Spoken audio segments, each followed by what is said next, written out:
atag ang mic ayaw dugay gaya. Grabe, dugay gaya mo panimo. Ya, giro ba ka butubag puta na. Okay, ali na, last puta na. Okay. Salmo 51:5 ako ipangutana sa imo hakim.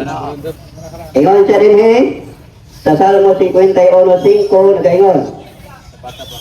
Ani karon ako nagtawo sa kasalanan o sa sala ipanangkod ako sa akong ginahan. Pangutana wala may appeal si Maria nining pulong Salmo 55. Wala may appeal si Maria ani. O nikalit ba lang si Maria hatbong gikan sa langit? O wala siya gihimuksok sa sala? Ito magkakita na. Si Kristo sa diyang nataw, iningon man kanila nga ang kanang nataw, nataptan sa sala. Si Kristo kaya nagpagkatao man, nataptan na sa sala. Ano, tubagon?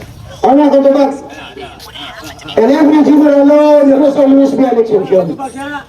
Pag-iwan sa Roma 5:12, yang kanang taon nga nataon ng kalibutan na nakaambit sa lang London, that is the general law. O kanang Salmo 51:5, general law na, yang kanang taon nga nataon ng kalibutan na makaambit sa lang London. But remember, Pastor, in every general law, there is always be an exception. Kinsa man ang exemption sa balaod? Of course, the lawgiver is the exemption of all the laws. Ang Diyos may labot sa balaod. Manang niyon si Kristo sa San Marcos Kapitulo 6, ang balaod gibuhat para sa tao, dili para sa Diyos. Ang Diyos may labot sa iyang balaod, kay impet man siya, tao rin gitagaag balaod. Busa, kanang pag-ingon sa Salmo 51:5, nga kanang tao ng kalibutan na nagpagkatao. Gusto na, pero pag-ingon sa Ginoo, yan ang kailimpiandahan. Kinsa man ka nga mag-question sa Ginoo. Wa man katutubag putana ay ang ako pangutana kabahin ba si Maria sa Salmo 51:5 nga si Maria na tao o gisangkol pinagig sala wala putana. Yan tanong pugya ko dito. Okay, ito na putana tani. Ito na putana. Ang pagpakatao ni Maria pinaagi o tawhalong pagkabuhat. O pinagi o dakto na pagka-istorya, pinagi punod nun. O, yan ha?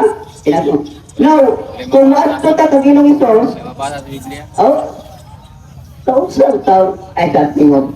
Kung ato ta kaginong Isos, ang malunda ni ingon nga pagkamusip, na ayaw ginagti si Maria. Hangkot di namukso.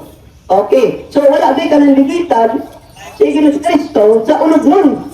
O kaulag. O, di ba? So, dili may compare nga ito kong Isos kay si Maria, Salmo 51:5, himukso o sala pinagig tawhanong pagkabuhat. So, ako punta na, wa ba'y apel si Maria ni Salmo 51:5, apel siya wala. Balik-balik naman namin ito. Tano, natupag naman na. Og nagtis Dati si general law. og hudiyo. O ang general law na exemption niya na ang Diyos. Gani, prueba niya na si Kristo sa diyang natayo siya. Kaya natayo mo siya yung kalibutan na. Nada isa silang manulog. Wala. O na Pedro, ano di sinabi? Si Kristo, niwala gamay nga buling sa sala. Si Kristo impet, kay Diyos siya gikan sa langit. Mainungdan nga ang mga tao. Ngayang gamiton ng instrumentos kaluwasan. Sa Romas, Kapitulo 9:27-28, limpyanan niyang daan. Kinsa man kamo question sa Ginoo nga ang iyang ang esposa sa Espiritu Santo, iyan ang limpyanan. Aron diha matao ang iyang bugtong anak. Wala ka maganawaman. Relax lang kay tubag pa mo kung pangutana. Ayaw mo kasukod kay nasuko makag naibuang ita ka buok. Na ikaw man to. Bawa ko balik ko ng tubag. Walay labot ang Diyos sa iyang balaod, kaya ang balaod, gibuhat na sa Diyos para sa tao. Kita mo ay na-involve ng balaod. Dili ba ka kapugong sa Diyos kung doon ang tao nga iyang ilingkawas sa balaod? Yes. Pagalitan, ringon din na, nga ang kanang tao, nagkatao ng kalibutan na, nakasala. Si Kristo kay natao man, nakasala, wala. Wala.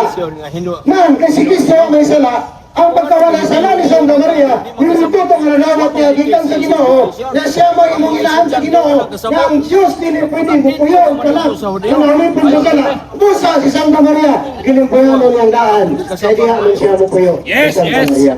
May nung nga ang anghel ngayon, San Mateo, San Lucas 1:28, Ave Maria, gratia plena, El Niño full of grace. Puno sa grasya, si Maria, walay sala. Nainungdan, nga si Kristo, nga tao niya, kay si Kristo, di man pwede mo puyo sa kalag, nga tao nga nauliton sa sala.